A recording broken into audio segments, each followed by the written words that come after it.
Well, hello there, everybody. Welcome, Val. Welcome, Standing Stones. Kyle Smith. How's everybody doing on a Friday evening? Hopefully, everybody's doing well. So, welcome everybody to another edition in here. So, Christopher, what are you doing? Tonight we're going to be discussing remote viewing, a little bit of how to use it during paranormal episodes, and even remote viewing aliens. Interesting. So, what I was doing right for the show, my Amazon driver. Hey, Tess H, welcome to the show, and Crystal. My Amazon driver is like, what are you doing? Are you like preparing for the apocalypse? And I'm like, you may want to park your vehicle in the driveway. And he's like, no, I'll carry the packages. Guess how many trips he had to make? 10. 4. My driveway's pretty long. And he was like, do you work at home? And I was like, yeah, I work at home. So he was like, you order a lot. He's like, what is it? I was just, all just knickknacks. Walthus, let you know I got your package today. Thank you, kind sir. Round of applause for everybody. Tess H, Crystal, Kathy A, SWPI Pekin. Hello there. Welcome. So, yeah, I mean, the Amazon driver was just like, so the last Amazon driver the other day, he was so mad because I had so many packages, Jessica Ramsey. You know, they have these totes. They're not supposed to leave. He's like, the hell with this. He carried the tote up and just dropped down the porch, took a picture, and just walked off. And I told the guy tonight, I'm like, do you want this? He said, oh, where'd you get that? I'm like, I get a lot of packages. He's like, I think you do. He's like, what do you do again? I'm like, nothing. So it was funny. So then I had to go through everything, and all those boxes I had to cut up and break down. So it was interesting. It just to see his face. Because I told him to park in the driveway. Hello, Woo Training. Welcome. Round of applause for you. And speaking of beards up, we actually, the golf ball went across the floor, scared the hell out of me. And Waltus, if you would have saw that, you would have died laughing because I mean, I about jumped off the couch. But anyways, hello there, Liana. But we got some beard products from some of our sponsors coming. So that's going to be interesting. I may rub it on Christopher and see if it helps.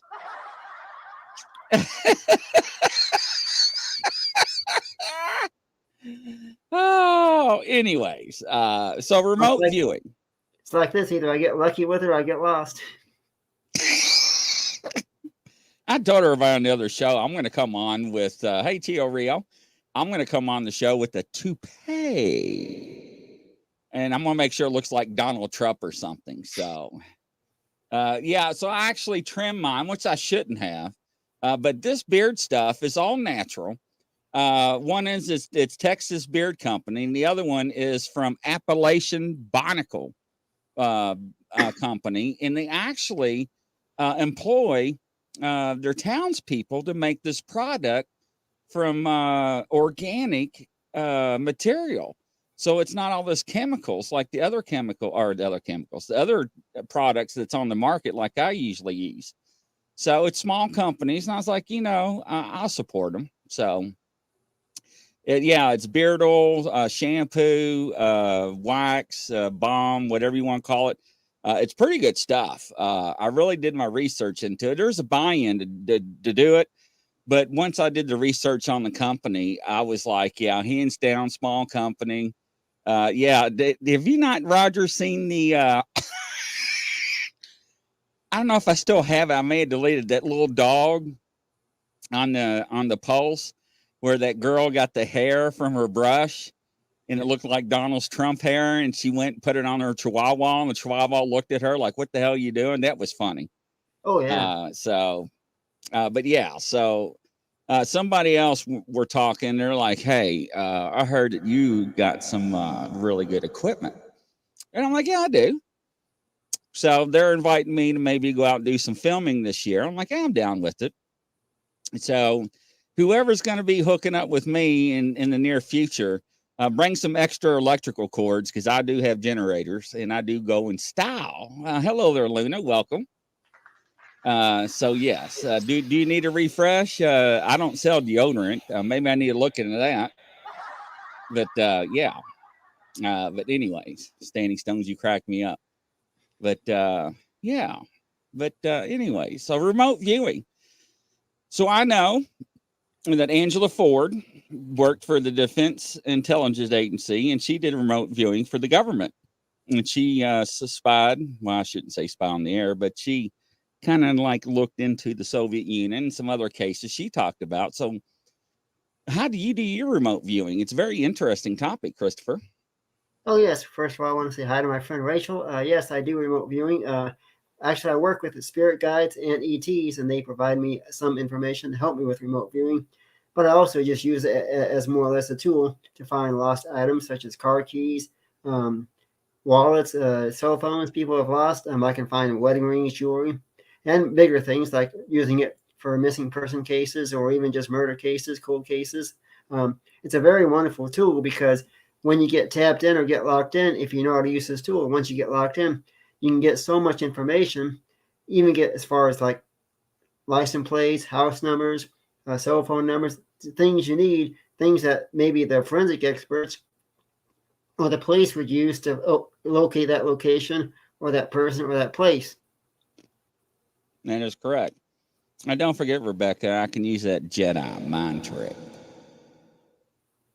But no, yeah, actually, it's very interesting because a lot of people don't know about remote viewing. And when I first got into the field, I really didn't believe into it until I actually interviewed people and tested out their abilities. And it's very interesting when you test out people's abilities and see how they respond. And yeah, I tried trickery, and they every one of them called me out on it, told me what I did, and to get my answer, to get their answer. It was very surprising because it's like they were sitting right there watching me do it. So that was very interesting. So Rebecca, that's twofold. But anyways, but yeah, so it's very interesting. Astral travel. A lot of people don't believe in that, and I experienced that. Now, not me doing it, but somebody coming visiting me. And when it happened, I thought I was dreaming. And Christopher, as soon as it happened, I was like, was I just dreaming? And my phone rang, and she was like, What do you think about that? and I was like, shut the front door. I was like, what did you just do? And she told me, and I'm like, it freaked me out. And I was like, I was like, and she described what was in the room. And I was like, so I'm thinking, okay, we FaceTime. So I'm trying to think. And I'm like, there's no way that she knew exactly what I was wearing, what objects were in my grasp vicinity. And I tried to debunk it and I couldn't. But to experience something like that, it was freaky, Val. It really blew my mind. And we talked about it on several episodes. Because there are people out there that do it on a constant basis. And I knew people that claimed to do it, and I really didn't believe in it full heartedly, right? I knew there was something to it. I knew there was some validity to it, but how can you test that theory? Because in science, there is a method to test everything, to validate, right? And that's something you cannot test. But this incident was testable because the person validated everything, what took place, what happened. It wasn't ornery or nasty. It was just touching of the arm and the wrist. That's the only thing that happened. It wasn't anything, like I said, ornery at all. Right. It was so, it felt like the person was there, and that's what freaked me out the most. It was surprising. And the person was like, that's nothing to what people can actually do if you open up your mind and learn how to do it. And that resonated with me ever since then. Yeah, Right. exactly. Uh, Yes, I have done that before, several occasions, and if you do it like you're talking about, what I would do is I would not only maybe leave a clue or so, but I would take a mental note, then go back and write those notes down, and then verify later with the person where you were at, and prove to them, let them know things that you wouldn't know otherwise, having not been there. Now, Laura, this person was not deceased. This person was alive. That was the most amazing things, because when she did what she did, it freaked me out, and I thought I was dreaming. And she called me right away to tell me, what'd you think about that? And I'm like, what do you mean? And she told me, and it just blew my mind. And then we had it was a long discussion, but yeah. And anyways, but it was wild. And I interviewed people, and they would tell me all the time, Grizzly, I go see so-and-so. And they would just go into a trance and be like, and they're out. And they train themselves how to do that. And my mind is so racing all the time. I cannot meditate. I mean, I use crystal bows. I use different frequencies on tuning forks.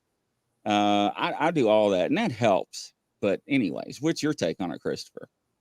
Yes, it is a very good tool to have. I mean, it's a good way to go, especially if you're looking at like cold cases, murder cases, or lost children. You can use that tool to go to that area and really gather details, and even such details that would be so beneficial in the long run when it comes to turning in your work or handing over your, let's say, your remote viewing papers to pinpoint things. I've done it numerous occasions. I've even time traveled before. In fact, recently I did some time traveling, went back to some concerts. One of them was 1971, January 31st, and I saw Elvis Presley concert. In fact, I even took a photograph with my cell phone, because when you astral project, or even if you time travel, you still have your belongings and your clothing and all that with you, so you can use your tools. So we have seen pictures. Welcome, Gene Hudson. We have seen pictures that are back in the day, the 20s and 30s, allegedly are supposed to be time travelers with cell phones. Are those actually true pictures, or those fabricated pictures, you think? Some of those I know for a fact are true, but I know a lot of them are not. In fact, I could use my photography skills and debunk those instantaneously. Okay. Because I wonder about those, and I think we saw those, and it was funny because the StarTAC phone was in hot production when some of these photos were hitting the market, and those were some of the phones that were in the photographs, remember? Yep. So I just thought I asked, because I wonder about some things. Oh, yeah. So yeah, it is a fascinating subject and topic. I mean, Einstein said that you can time travel. However, it was not into the future, it was into the past. Is that correct? Yeah, back when he made that statement, he had only traveled to the past. He hadn't traveled to the future. In fact, I don't think that he really put a lot of thought into going into the future. I know he wanted to go to the past. That was his big ordeal. But yeah, if you use this tool properly, you can go to the past, you can go to the future, because, like I've often stated before, time as we know it is simply just what we invented. There is really no past and future. Everything is simply a now. And doing a lot of UFO investigations, even paranormal work, everything is now. In fact, I've been told that numerous times by the ETs, that you are in the now. Everything is now. There is no time. It's just what we made it. So when you're time traveling, you're not really. We call it time travel, but like ETs can go from the past to the future, but they're just simply going. Everything is just one. There is now. So Karen Clayton, for the audio listeners that's listening in the morning, says, what about the Egyptian handbag? Isn't that cool? What's your take on it, Christopher? yeah, the Egyptian handbag is very cool. In fact, I have actually seen that myself. Some of the trips I've took over the last, say, 3 or 4 years, I went as far back as even like the early 1800s. In fact, recently I went back to 1872, and I was actually riding a horse and going around privately, just quietly going around looking at different items, things, watching people. And when I got ready, I just came back, and I didn't use my cell phone. I was on a horse, but it is very cool because you have to be careful. I do want to state this very clearly to the audience. When you time travel, you have to be very careful because you don't want to make any changes that's going to affect not only your future, but the future lives of other people. You don't want to cause any harm or danger, and you don't want to step or do anything that would prevent you from getting to the point where you are at in your future life. Laura asks, Christopher, are we able to look into parallel worlds or alternative timelines using remote viewing? What are your thoughts? Oh yes, you can. You can use remote viewing to go to parallel worlds. If when you do remote viewing, a lot of it is basically put on your heart, your soul, and your intent. If you really believe you can do remote viewing for various things, it will take effect. The biggest thing is stating what you want to remote view or where you want to go, and then going through the process carefully and choosing your words just right, and you will get the answers you're looking for, and you will tap into the point where you can remote view, like Abraham Lincoln, John Wilkes Booth, or that shot Abraham Lincoln. You can remote view that whole incident from start to finish. You can remote view the JFK assassination. You can remote view the Oklahoma City bombing, or even 9/11. And when you remote view it, you're tapping into such levels that you can get so much information. And same thing with time traveling. You can time travel to those events. And people say that, can you stop like a major event like 9/11 or something like that? It is possible if you knew what you were doing. But however, some things cannot be changed because that is the way they are meant to be. No matter how hard you try, you cannot change everything. That reminds me of the movie Standing Stones.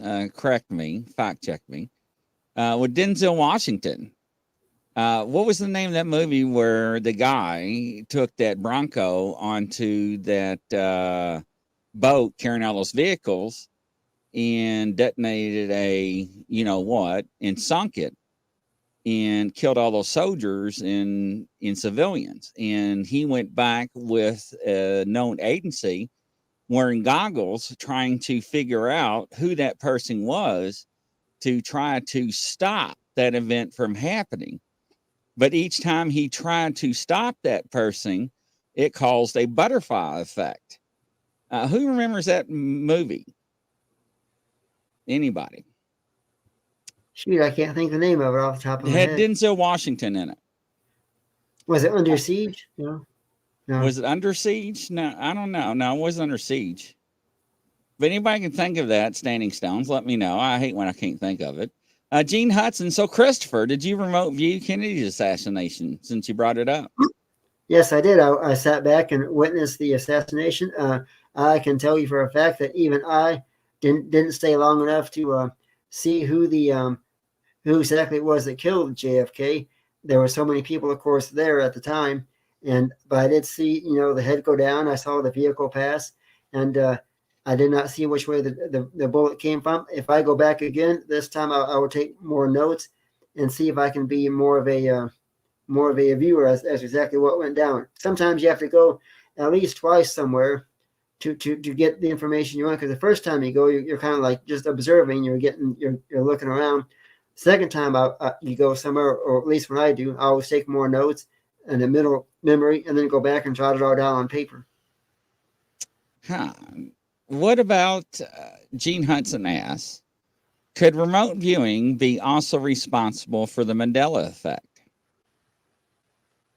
Yes, yeah, it could very well be responsible for the Mandela effect. In fact, there are so many different reasons why people use remote viewing, and some of the different things that people use it for. I've known people that have used remote viewing just simply to find a lost animal, car keys, you name it. They've even used remote viewing to help out neighbors, friends, and family, because they can use this privately to assist other people to have better health, better lives, and various things. It's almost like giving back to the community. Yes, Brian Barber. O.J. Simpson did do a 35 mile an hour pursuit in Los Angeles, running from the police in a Bronco, white Bronco. But this movie had Denzel Washington in it, and he worked with a government agency trying to figure out who killed these officers on this ferry. And this girl he found washed up on the shore, the body that was included in the terrorist attack. He traced it back, and it's actual movie. So, and he used some kind of goggles with batteries, and it was like 24, 27 hours in advance. Once it passed, you couldn't go back. It was weird. It was a good show. So, welcome, James E. Ramsey. No, it's not deja vu. Deja vu is a different thing, but a lot of people have deja vu. So, Susan F., what method of remote viewing do you use, Christopher? I created my own method. I've been using it for several years. It's called link remote viewing. What I do is I studied and I got certified basically in all forms of RV. So I took all that I've learned and all that I was certified for, and I use those together to make one form called link remote viewing. And of course, I teach a class 3 nights a week based on that. I teach link remote viewing, remote healing, remote influencing, advanced remote viewing, and I teach a time travel course. And the way I teach is I let everybody kind of get a feeling for what works best for them using the tools I teach. I let them kind of get a feel for what works best for them. And every student that I've taught does get certified and does very well. In fact, we've had so many students that have often come to class, oh, I don't think I did very well on my assignment, and so on and so forth. Then they see how well they did, and they're shocked because I teach in such a free and open, positive way that nearly everybody has been excellent. I've never had a student fail. I'm trying to look up the movie. I hate when something the last minute. That's pretty interesting. Somebody asked you, how far, Christopher, Laura asked, have you gone back in time and looked? The farthest I've gone back is the early 1800s. And I was a cowboy. I actually rode a horse and just kind of walked around and looked at everything. All right, I got Denzel Washington's movies list up. And let's see here. Remote viewing movie. I don't know if that will pull it up.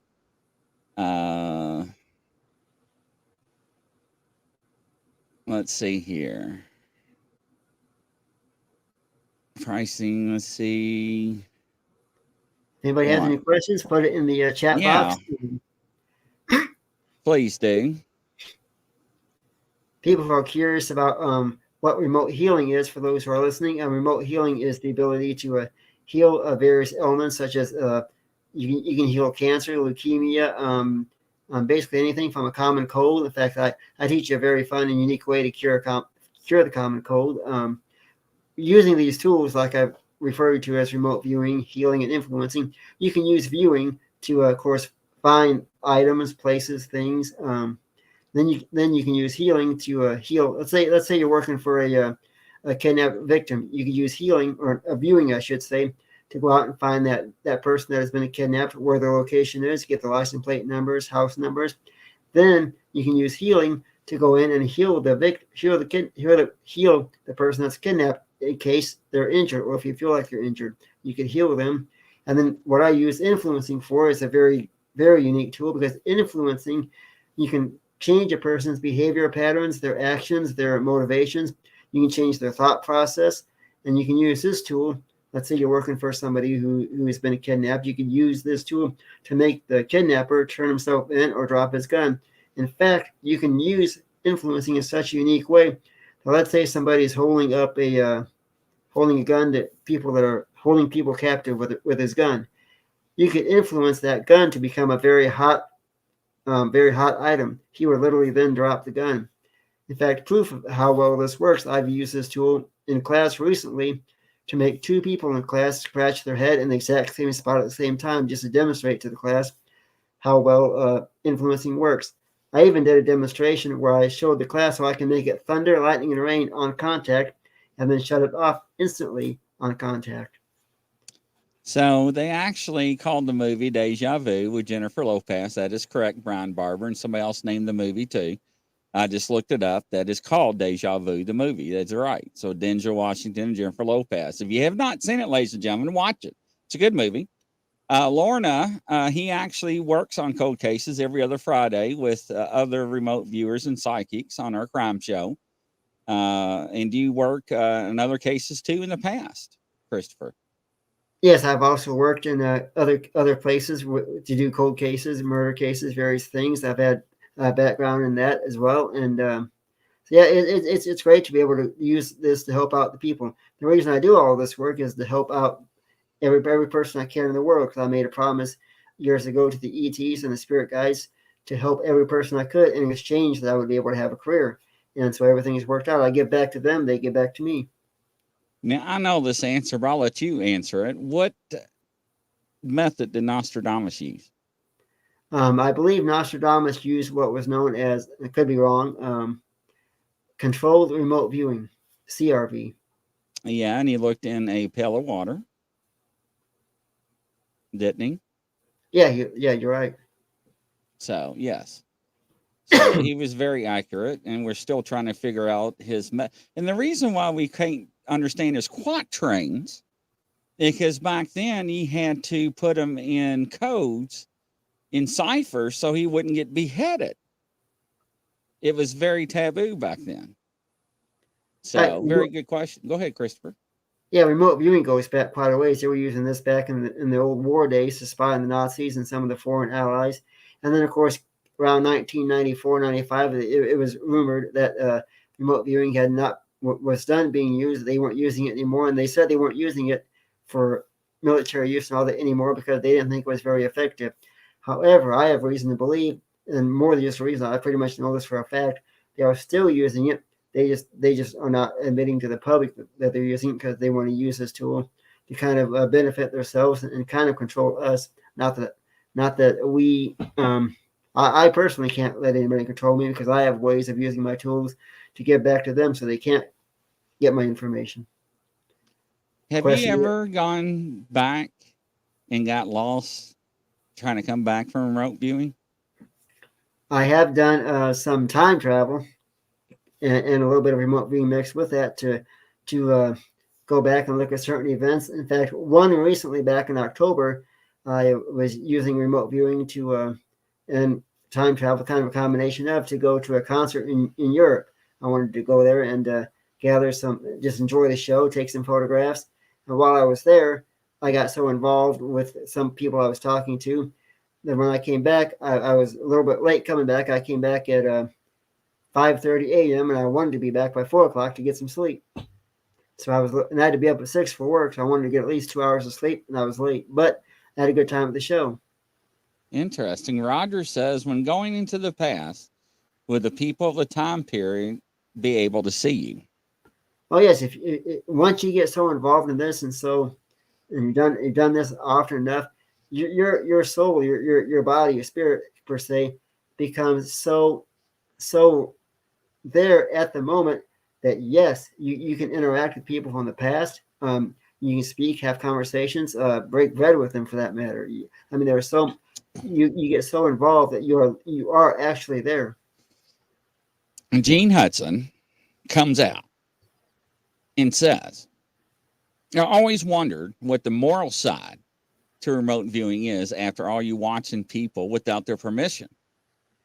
And if you can interfere, you do, then you can change how many people's lives, right? Wrong? Where you stand on that, Christopher?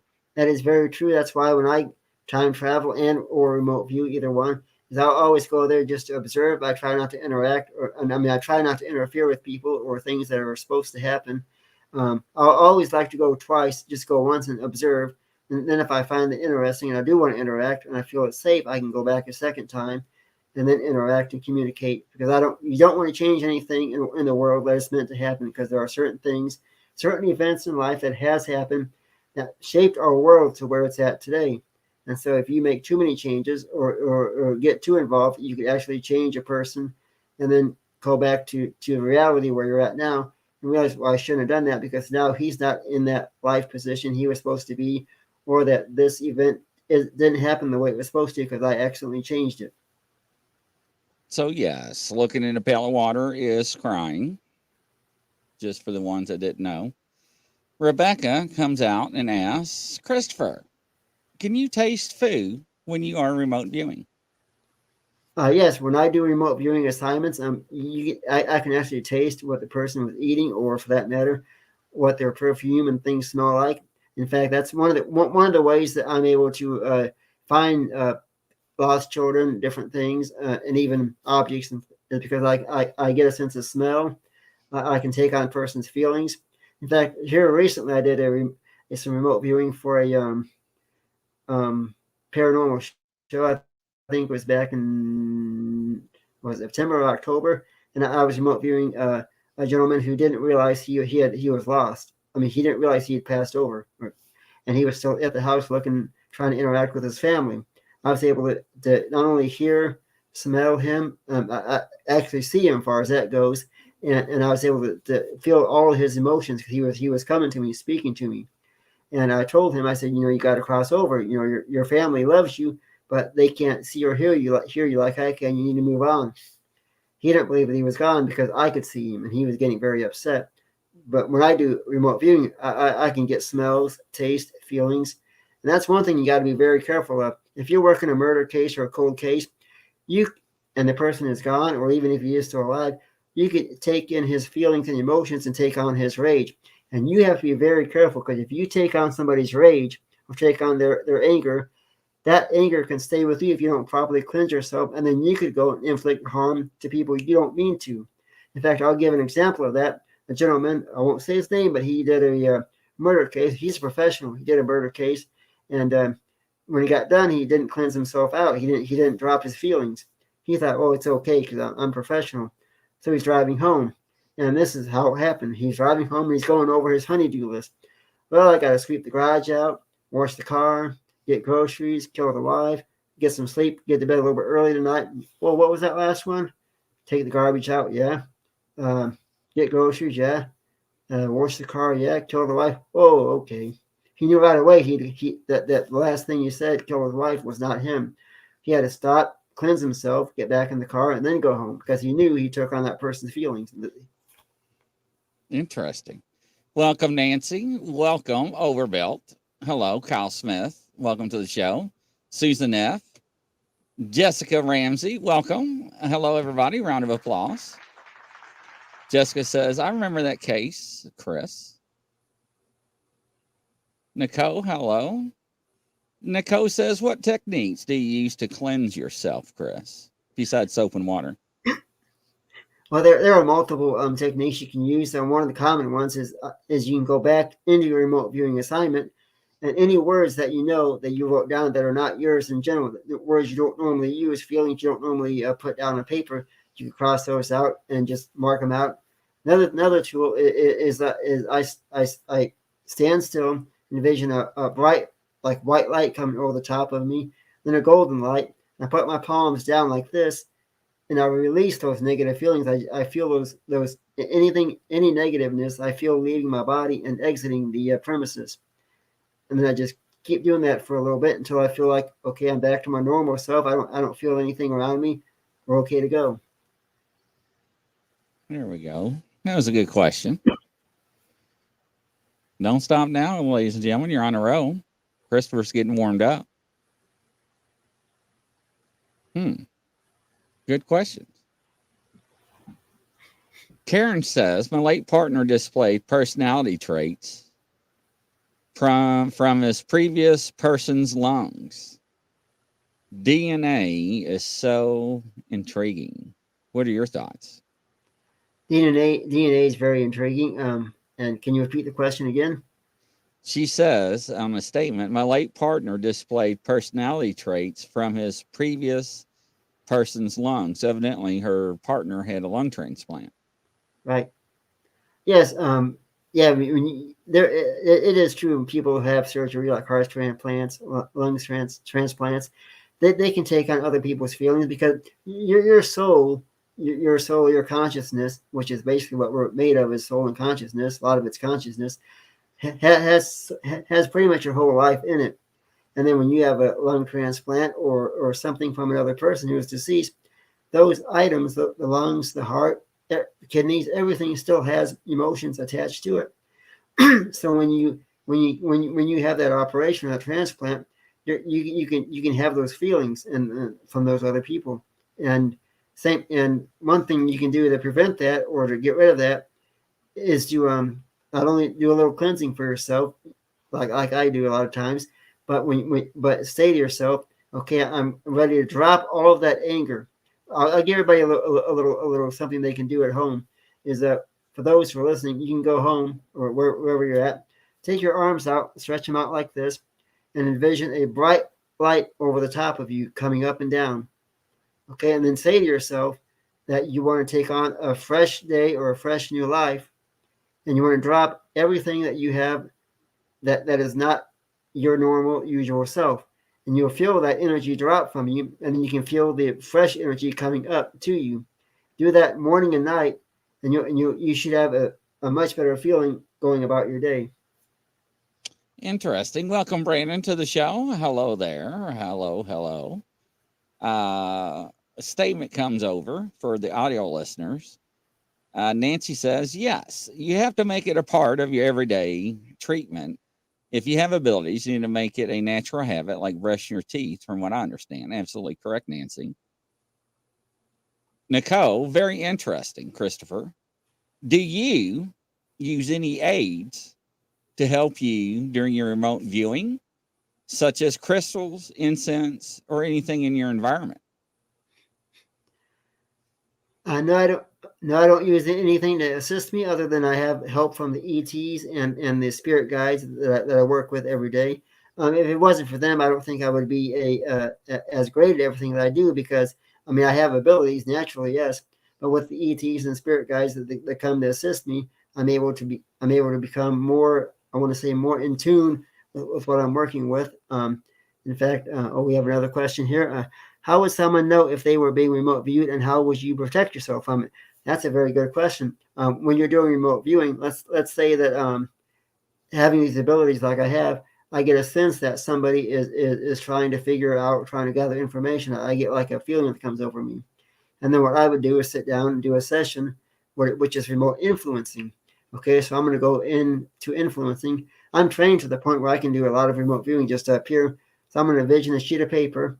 I'm going to put down who I feel is remote, who is remote viewing me, and I'm going to put down whoever this is. I'm going to go through my session.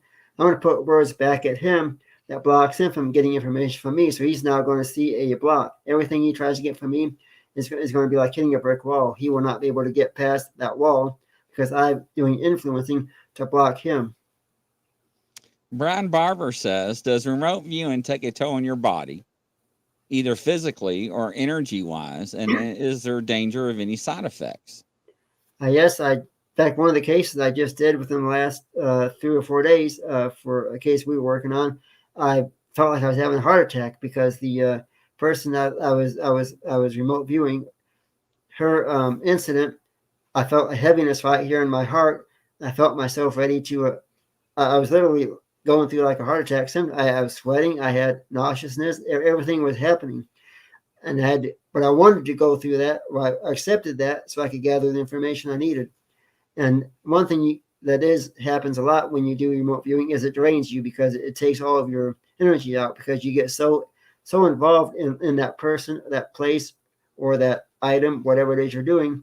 It takes your energy out because remote viewing can be anywhere from sometimes up to 15 pages of information that you get, and it drains you because the person that you're remote viewing's got such energy, such feelings that drains you, plus your own physical work that you're doing. It can be tiresome. Jessica states, I've seen you use remote viewing on our investigations, and it's very similar to remote writing. What is the difference? Not so much a difference other than some of the techniques are different. Remote viewing, of course, requires a pattern of things like you start off with this, and this. But then, of course, I'm trained for all areas, so remote writing is not as intense. Remote writing, a lot of it is just going by what you feel, and remote viewing is the same thing. You're going by what you feel, but there is a little bit more technique to it. One thing I will say the difference in the case of remote viewing compared to writing is remote writing, you're basically just writing down everything that comes to you, whereas remote viewing, you got to process. But I'm trained in multiple ways that I can do remote viewing just up here in my head.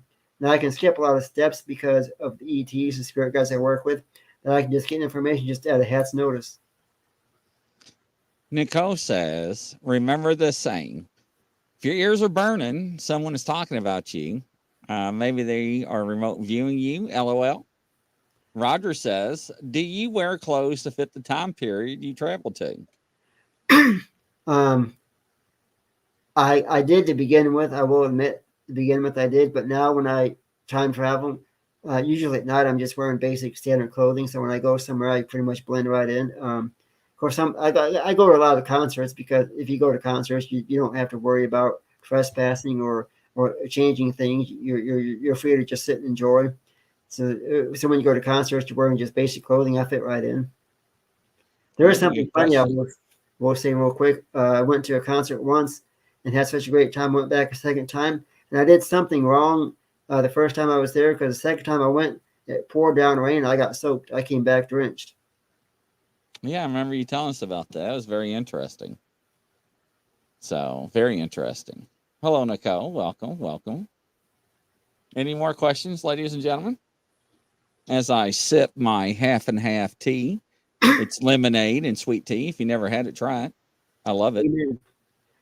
We'll get into a topic now, remote viewing ETs. I know people will find this very interesting. I saved this for last because this is such a great topic because I remote view the ETs. Not only do I work with them on a daily basis with remote viewing, but I do have been known to use this tool to call in the ships, as they say. In fact, one of the recent ones, I actually filmed an episode where I was remote viewing the ETs, and when I was doing the remote viewing for them, I asked them, could you please show yourself? And they came. Could you identify yourself? And I was writing down the names of them, which were the Nordic beings. And I did the whole remote viewing with them, asking them a lot of questions like where do you live? Where is your home base? And they said the backside of the moon. Okay, I asked them, where do you keep your supplies? I know you have to eat and like we do and stuff. The backside of the moon. They also made a comment during our remote viewing that they have a base on, believe it or not, Mars. They have an area there, and they were naming off different places and things I never heard of. But I use this tool that, like I say, to bring them to me, and then I communicate with them, ask them questions. One of the things they did say that they wanted us all to, as they say, communicate together. And their exact words were, and this is written down, we are one cohesive unit, which means that we are all one nation under God, more or less. They don't refer to it as God; they refer to to God as a higher source. Whenever you mention God, they always say, well, that's our higher source. And I remote viewed for about 5 pages worth of information before they left. And the only thing is, when I did the remote viewing is I have to be careful because you don't want to channel in other things that you don't want there. Because sometimes when you're remote viewing, other things can come into your area, like things that are not positive, and you have to make sure you keep those at bay. All right, so we got a lot of questions and comments that flew in while you were talking. Rebecca, have you ever taken a date? A date? A date viewing with you, is that possible? I could, yes. I've not taken a date viewing with me, but I would. I'd be willing to. Gene Hudson, so if you're back in time and you end up in a period with the sickness, can you catch that illness? Yes, that is very true. In fact, recently I did some remote viewing for an assignment that I had, and I ended up getting a stomach flu from it for about 24 hours. Lorna, have you ever wanted and tried to stay somewhere? I have actually stayed somewhere. In fact, I went and did a trip back in, I think it was the middle of October. I went down to Europe to one of their all-night big concerts, and I went there. I stayed overnight at a hotel. I went to the concert. Afterwards, I went to the hotel and slept. and I came back at the exact moment in time that I left, so that way I wouldn't have actually been gone too long, or not at all. Nancy, yeah. When your ear, not plural, rings, it means they're talking about you. And if you pull on it, your earlobe, it makes them bite their tongues. I've actually heard about that, Nancy. I never validate that. Brian Barber comes in, shoots across the bow. What's the longest Christopher has ever done a viewing? The longest assignment I've ever done, I did one back in October for a missing child who had been gone for 3 months. I was able to gather license plate numbers, house numbers, the exact location where she was at. I knew what she was wearing. I knew everything about the whole incident. And during that session, it took me at least 4 hours because I was so involved. I had at least 15 pages of just pure information that the cops were able to use that and bring the child back home within a matter of hours. That's awesome. Laura, Christopher, have you ever run into aliens while you were remote viewing at the same time you're doing it? No, I've never run into them. I pretty much have an agreement with them that when I do my work, they're there to assist me, but not so much as to interfere or get too involved. Just help. Nancy comes in. So, the dark side of the moon. I couldn't help to ask. I'm sorry. Why is that, probably? So, Nancy, the astronauts, the Apollo missions, I ain't going to name them because I'm not very good with numbers, numericals. And my memory's bad because I got so much going on in a fast paced environment. But Christopher will elaborate on this as well as I. There have been several astronauts that said, I'm not going back up there because we saw things on that moon that should not have been on that backside of that moon. And as they died, they also made a deathbed confession of the same thing as they came back to Earth. They were, I don't want to say shell shocked, but they were very disturbed on what they saw, and they were sworn to secrecy. Is that correct, Christopher? Oh yes, that is very correct. I can tell you what's on the backside of the moon for exact. That's where the ETs keep their food supplies and some of their shelter supplies. In fact, a lot of the cattle mutilations that have been done here in the United States, they've been storing the cattle on the backside of the moon for their food supplies. They told me this themselves. I know this for a fact. And you'd be surprised what all they have up there. But not only do they have cattle and supplies, but they have other where they keep. I almost want to call them like an offsprings. They keep their consciousness in jars, big like jars and stuff up there as well. Karen Clayton asked you, have you ever been underwater, Christopher? By doing remote viewing? I've never done an underwater case with remote viewing at all. Rebecca comes in. Grizzly, can we go see Bigfoot without the danger by remote viewing?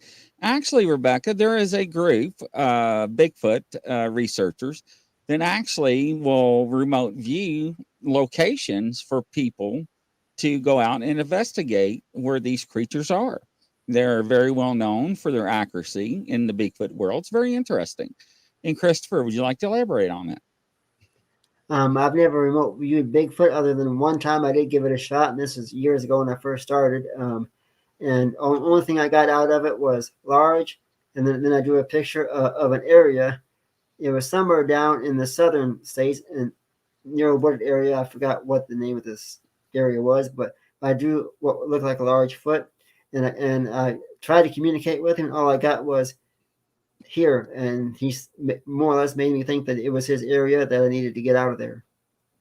So Nancy sounds like she's got a crush on somebody.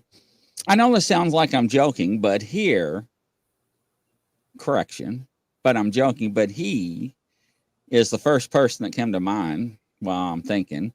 Can you pick a person, Christopher, that you remote view, say like Matthew McConaughey, and just like go there, or is there certain criteria you have to meet? Or are the people you pick, I mean? I know you can remote view anybody you want. You got to be careful. You don't want to remote view somebody that maybe is doing things. Let's say maybe somebody that's doing personal things, or maybe lives in an area that they don't want trespassers. Because once you get so involved in remote viewing that you become physically there, like time traveling and stuff, that people could see you, and then you could literally be trespassing. So Nancy, most people that remote view have morals, have standards, ethical standards that they do not breach. And that's the way they should have. So it's very interesting. Gene Hudson fires across my bow. So what did they see on the dark side of the moon? Everybody knows what they saw on the dark side of the moon. There's been conspiracy theories for years. They saw bases. They saw alien creatures. They saw things that should not have been there. They were flabbergasted and appalled because they've been lied to, and they told to keep their mouth shut. Is that right, Christopher? Right. They saw things they shouldn't have saw, and they knew it. They knew that once they had that information, they would have to keep that to themselves. And they didn't see Pink Floyd, I will say that. But I was getting ready to say Christopher's going to say that, but you beat me to it. I was sucking on my hot candy. Nancy, on the flip side, on the flip, on the flop, and the hip hop, there are people who swear that the whole lunar landing mission was fake. It was fake. We did a show on it. However, did we go? Yeah, we went later, but not at the time it first said we did. We'll speak of it as well, just playing the devil's advocate. No, we debunked that. I don't think it went. And no, I agree with you on that. But we did go later. Pink Floyd. I knew that we were going to jump on that too. Interesting. Sisters of the Moon, sweet Jesus. Anyways, there's some good questions, ladies and gentlemen. Laura says, I wonder if the real reasons why the first men on the moon were quarantined for 3 weeks after the return home. And down the rabbit hole we go. I believe they were quarantined because they felt like they had some kind of substance and possibly even some, I want to use the term, not so much radiation, but like energy. And so they needed to stay until they got everything removed from them. Roger, if you want to go to Bluff Creek, everybody's inviting me to go everywhere to do filming. So let's do it. I'm game. I'm game. So let's do it. We'll have fun. Norma, Gene, I heard during the displacement, people are taken to the moon for food and slavery. I heard a lot of things, Norma. It's very creepy and disturbing. Brian Barber shoots across your bow. There we go. Has Christopher ever been caught while remote viewing someplace where there were consequences? What, like he was doing something improper? Christopher? What? No. Have you? There's been a few occasions where I remote viewed somewhere and had to make a few apologies. I won't go into details because that person's still alive now. I done put you on the radar. I done picked this up. You gotta throw the dirt out. Real? Had you? What? Have you really? Well, I was having so much fun, and I just look. Then I had to. Are you blushing? You're blushing. Look at him, ladies and gentlemen. He's blushing. Oh my God, Christopher's blush. I've never seen him blush before. It's like this. You're psychic, but then when you get so involved in time travel and having fun, you forget where you're at, and you're like, sorry.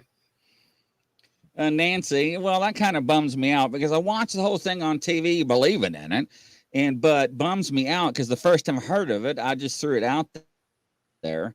What are you talking about, Nancy? The moon landing? I mean, come on.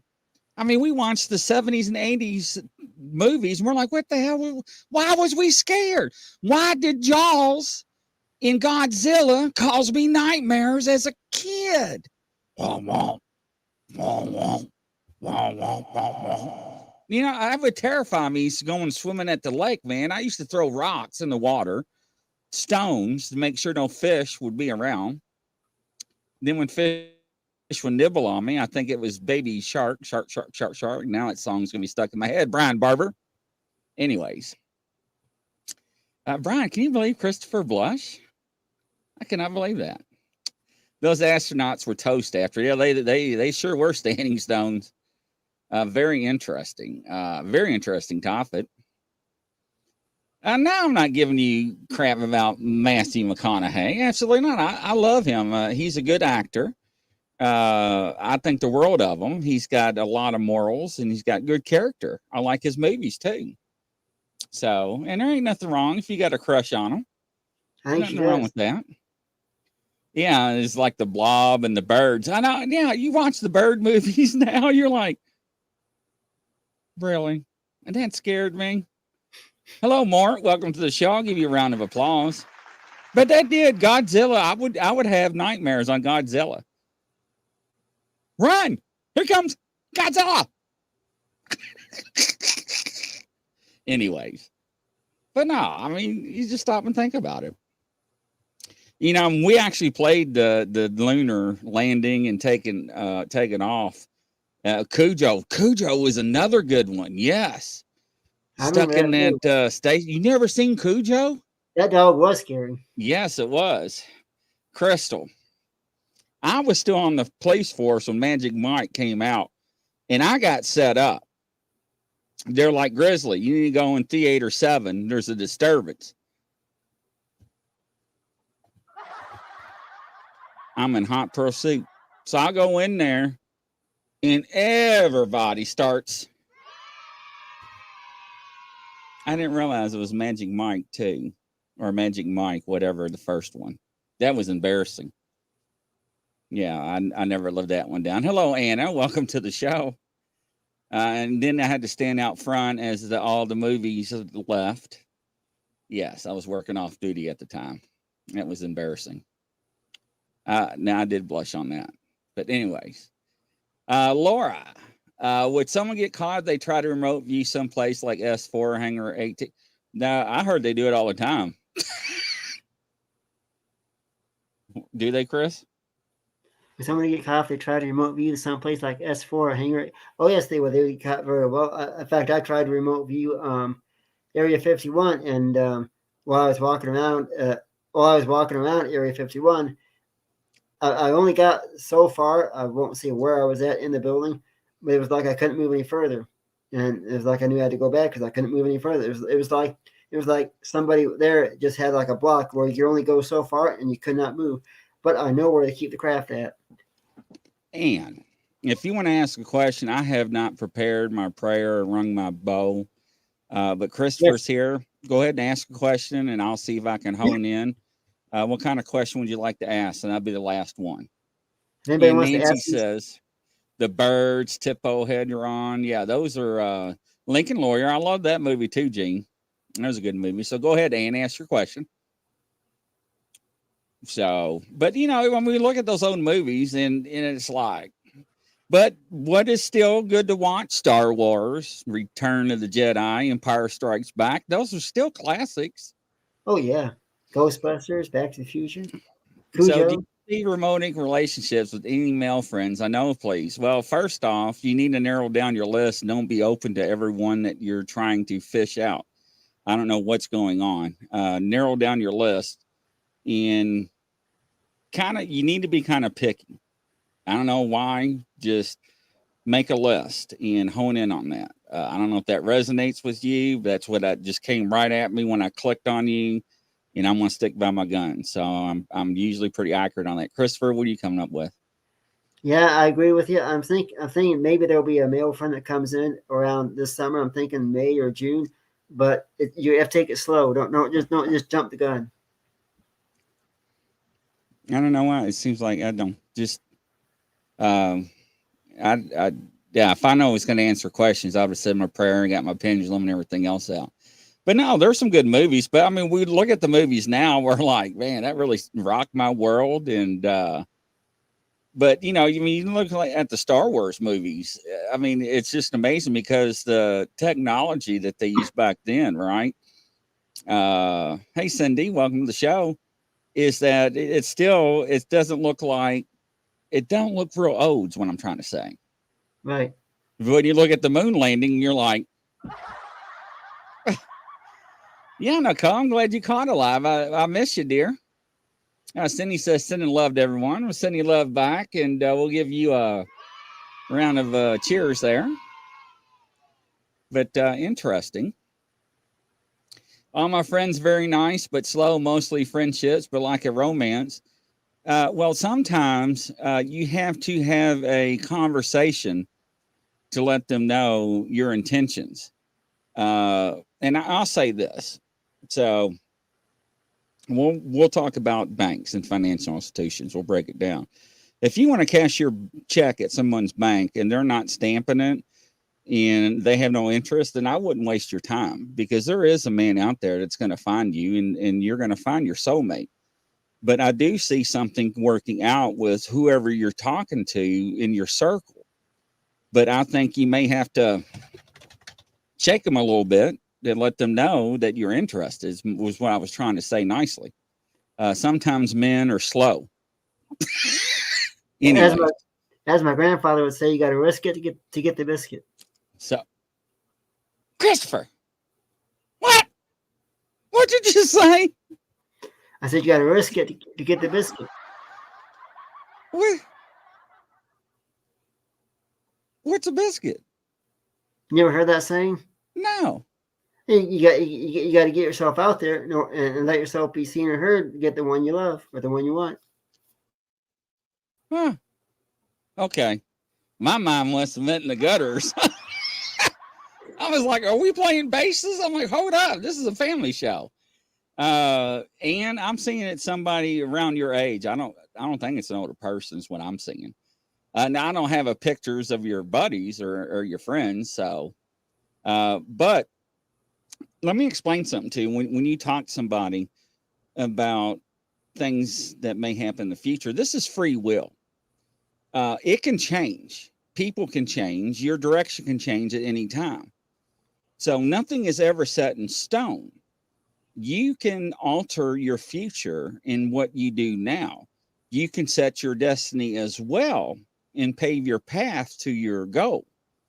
You have to remember that, because a lot of people want quick answers and quick fixes, and they want to go to the shortcut and get to the pot of gold. Well, it's not always that way. Sometimes you have to stumble and fall to get to that pot of gold, if that makes sense. So, I know, Rebecca. I was like, what's he talking about? I mean, it had me worried there for Rebecca. Yeah, tow truck. I was like, he just said it on the show. Anyways, I deserve a what? He's laughing so hard. Crystal's like, wow. Crystal, it wasn't what we thought, dear. Okay, so I just had to. I really thought that's what he said. Anyways, ladies and gentlemen, it really. Norma's in the South. The biscuit can't be mentioned. Norma, I've been privy to some conversations in my lifetime. I had to ask, tell y'all talking about, and they'd just look at me like, I don't know. I don't know slang. You know, when I came a detective, I had to take a slang test, and this is awful. I flunked it 3 times. No kidding. Yeah. Anyways, Anna says one's much older and other one's much younger than me. Now this person's not too far off from your age, so that's going to give you the direction for you there, Anna. Or Ann, sorry, not Anna. Yeah, Laura. But anyways, Rebecca says you have to kiss some frogs to find your prince. Christopher is blushing again. Are you blushing? No. Do you kiss frogs? No, that's women that kiss frogs to find the prince. Yeah, you made me stop and think. Yeah, Rebecca made me stop and think about frogs for a minute. Like, wait a minute, that's the other way around. That's funny. I never heard that before. I know Kyle Smith, right? Oh, you're welcome, Ann. That's funny. I never heard that in my life. But anyways, ladies and gentlemen, and Christopher, how do they find you and get a hold of you and so forth? As you can find me on Facebook at Crappie King Chris Harmon. That's exactly the way it sounds, Crappie King Chris Harmon.